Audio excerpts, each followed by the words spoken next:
good, bad, no matter what's going on, greatness, you do it every day.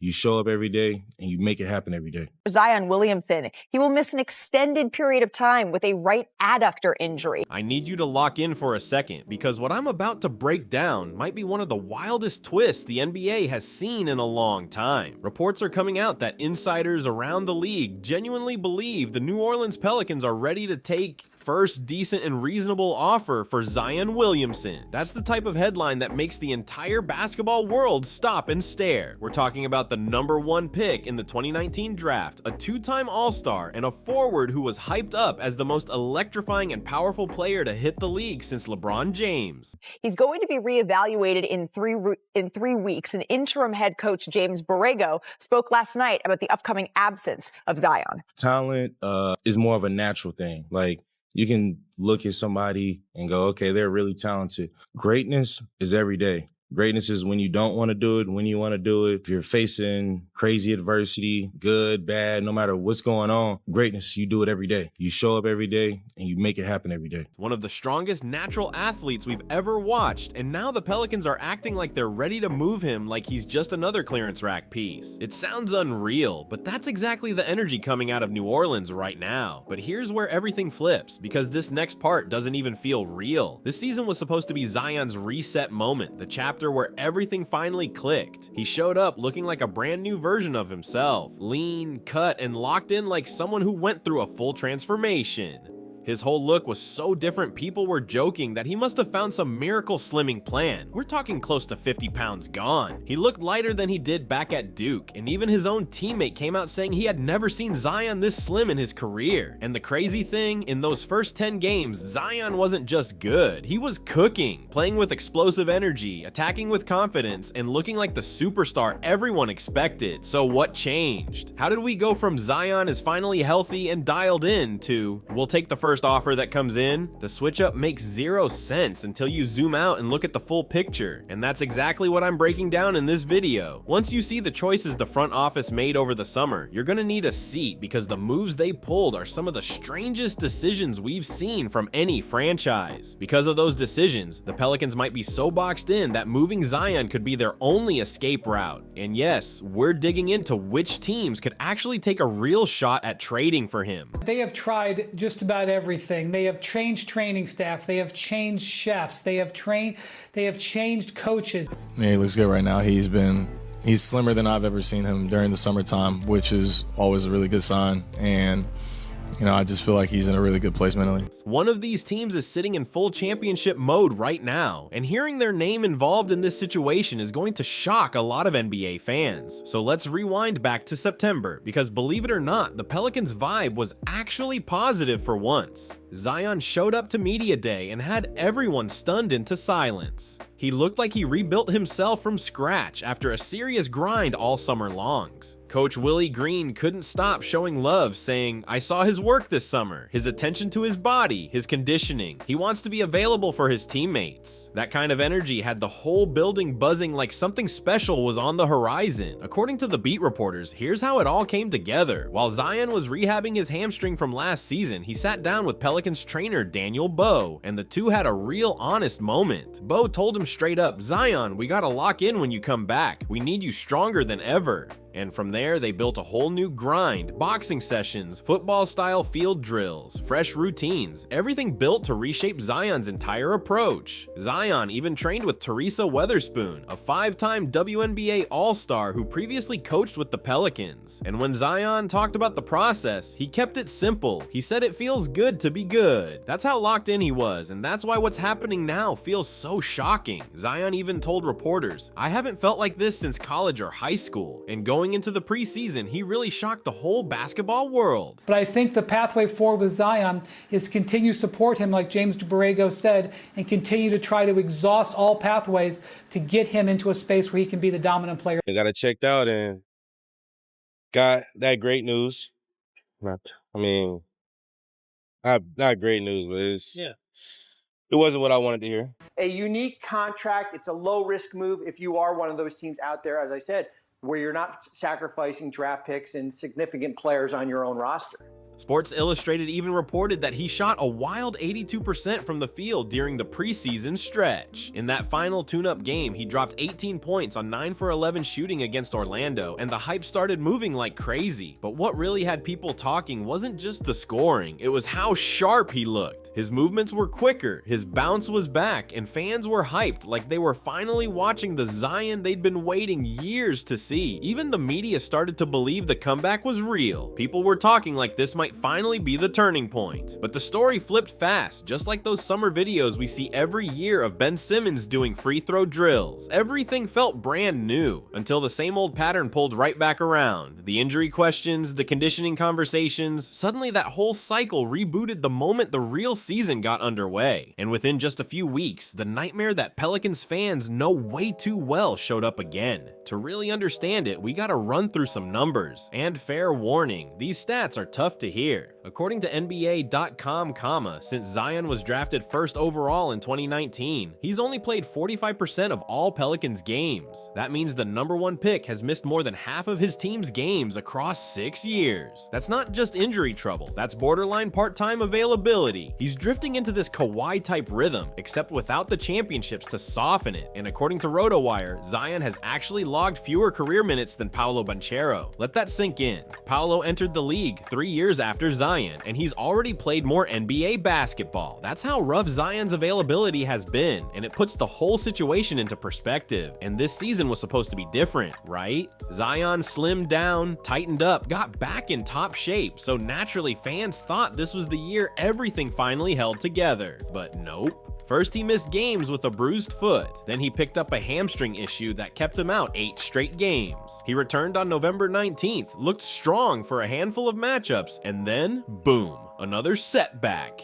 According to the Pelicans' official announcement, Zion suffered a grade 2 right hip abductor strain. He's out indefinitely, and they won't even reevaluate him for at least 3 weeks. Then Shams Charania added an update saying Zion likely won't return until late December, or maybe even early 2026. That's how quickly everything spiraled again, and here's where things get even wilder. ESPN's Bobby Marks pointed out that after Zion played a career-high 70 games back in the 2023-2024 season, he's only appeared in 40 total games since then, between last season and now. Think about that. He's played 30 or fewer games in 4 of his 6 NBA seasons. The only year he crossed 60 games was that 2023-2024 run, and even then he got hurt in the play-in and never got to suit up in the playoff series against Oklahoma City. When Zion did hit the floor this season, he was putting up 22.1 points, 5.6 rebounds, and 4 assists. His production was solid, and his talent was never the problem, but he only played 10 out of the Pelicans' first 22 games, and that right there sums up the whole Zion Williamson experience. Dominant when he's available, but not available long enough to shift the franchise's future in a real way. The new interim coach, James Borrego, tried to stay positive, and honestly, he sounded like he meant it. But eventually, positivity only goes so far, and the Pelicans are left staring at the same question they've been asking for years. Will they ever get the version of Zion they've been waiting for? The Pelicans were promised a future built around a rising superstar, but the injuries keep stacking up, and now the whole team is left wondering what their future is supposed to look like. But the real chaos doesn't even start with Zion's health. It starts in the Pelicans front office, where the decisions have been nothing short of wild. Let's run through the fast version of this mess. First off, coaching. New Orleans fired Willie Green on November 15th after starting the season 2-10. Now, sure, Green had things to work on, but look at what he was dealing with. He finished with a record of 150-190 across more than 4 seasons, but during that same time, Zion missed about 61% of the games Green coached. Zion played in only 134 of the 340 games Green was on the sidelines. No coach is winning big when their franchise player is barely available, so James Borrego stepped in as the interim coach, but he walked straight into a storm with no umbrella, and then the offseason moves took this whole situation to another level. The Pelicans were holding the Pacers' pick from the Ingram trade, top 4 protected and extremely valuable, but right before Tyrese Halliburton tore his Achilles, the Pelicans traded that pick back to Indiana, and now that the Pacers are sinking near the bottom of the league, that pick they gave away could easily turn into a a top 5 selection in a loaded 2026 draft. That class might end up featuring some real stars like Cam Boozer, Darren Peterson, and AJ DeBansa, and New Orleans just tossed that chance away. But believe it or not, things managed to get even wilder. The Pelicans locked in on one prospect and went all in with no safety net. They used the 23rd pick plus their own unprotected 2026 first rounder to trade up and draft Maryland big man Derek Queen at number 13 from Atlanta. Completely unprotected, no backup plan, nothing. Moves like that are what actual contenders pull off, not a team leaning on a star who's barely been healthy. Reports say the Hawks front office couldn't believe what they were hearing. Executive Bryson Graham even asked for confirmation multiple times just to make sure the Pelicans really meant unprotected. Their GM was so stunned he called Joe Dumars directly because he thought it had to be a mistake. They were just waiting for New Orleans to snap out of it and realize how wild the offer sounded. And according to CBS Sports, the rest of the league wasn't just confused, they were laughing at the whole thing. One report said executives were chuckling at how unbelievable that trade looked. The Pelicans had Derek Queen graded internally as a top 5 talent, and maybe he does become a star, but the price they paid was unreal for a team in their situation. New Orleans could have walked into the 2026 draft holding 2 lottery picks in a stacked class, featuring stars like AJ DeBansa and Cameron Boozer. They were holding what could have been the perfect escape plan for everything happening with Zion. But instead of protecting their future, they doubled down in the most dangerous way possible. Now look at where things stand. They're sitting at 3-20 with the worst record in the West, no first round pick next year, and a front office meltdown that feels almost unbelievable. And while this whole story centers on Zion, the truth is the entire roster is falling apart right in front of us. The Pelicans are 3-20, dead last in the Western Conference, losers in 14 of their last 15 games, and nearly tied with the Wizards for the worst record in the league. The situation looks like it's collapsing from every angle, and it's not just Zion dealing with setback after setback. The whole roster is getting hit. DeJounte Murray, the player they gave up Dyson Daniels and 2 first-rounders for, tore his Achilles in January and still hasn't touched the court this season. Jordan Poole has missed games too, and the injuries just keep piling up. Meanwhile, Dyson Daniels went to Atlanta, won Most Improved Player, and made an all-defensive team. So now you've got the Pelicans basically handing the Hawks the foundation for a future powerhouse. But here's where things get even more complicated, because Zion's contract situation is something straight out of a front office thriller. He signed a 5-year, $197 million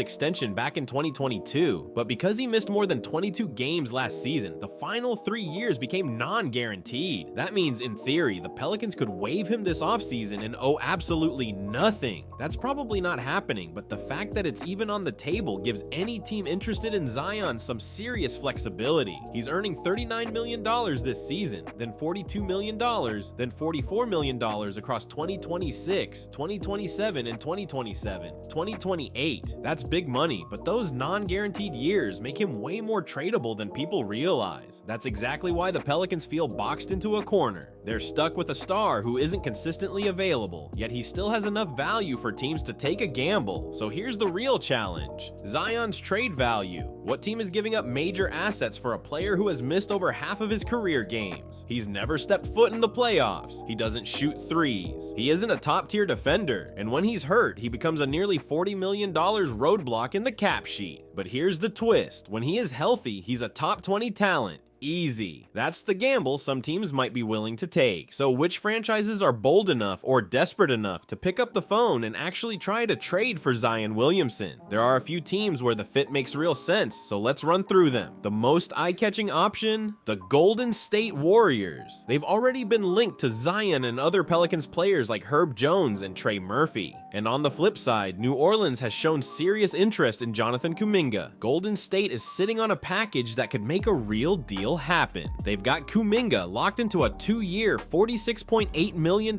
deal. They've got Brandon Podziemski, whose owner swears he's a future all-star. And they've got a mountain of draft picks in 2026, 2027, 2028, 2029, and 2031. Once the Steph Curry and Draymond Green era winds down, those picks could easily turn into top-tier value. A package built around Kuminga, a couple vets for salary matching, and multiple first-rounders could absolutely get the job job done. Zion is only 25, and he'd instantly become the Warriors' second best scorer while also giving them a future beyond Steph. It's risky, but this franchise loves swinging for the fences. Remember, they traded for Jimmy Butler last year, and since they helped Steph get through his early injury struggles, the Warriors might believe they can help Zion too.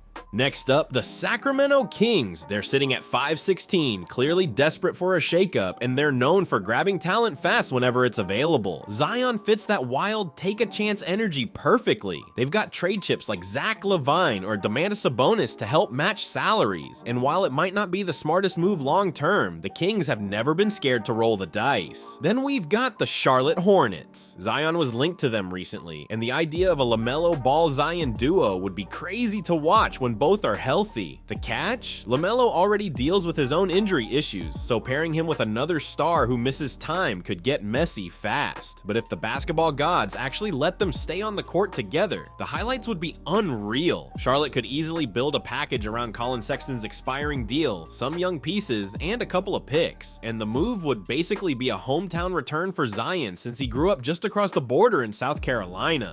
It's the kind of storyline that writes itself, and Charlotte has the flexibility to pull something off if they really want to make a splash. Here's the truth about Zion. His talent is the real deal. He's averaged 24.6 points per game for his career. He finishes at the rim like a powerhouse. He's already earned 2 All-Star selections, and when he gets rolling, he dominates in ways very few players in the league can match. His upside is still massive, and that's why teams keep circling his name whenever trade talks pop up. But the availability problems have completely rewritten the way people talk about him. 6 seasons into his career, he's played only 224 regular season games and has missed more games than he's suited up for. And in the NBA, one rule never changes. The best ability is availability, and Zion just hasn't been able to give that consistently enough to move the Pelicans forward. So now the big question hits. What do you think about the entire Zion situation?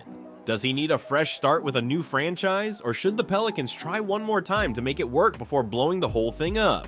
And which team out there is bold enough to take the risk and bet on a player with superstar ability but unpredictable availability? I really want to hear your take on all this, so drop your thoughts in the comments because every opinion adds to the conversation. Thank you so much for watching this breakdown. If you enjoyed it, make sure to like, share, and subscribe to BallScope so you never miss the heat we drop on the channel. And don't bounce yet. There are plenty more wild NBA stories waiting for you, so go check out another video and keep the vibe going. I'll catch you in the next one. Peace!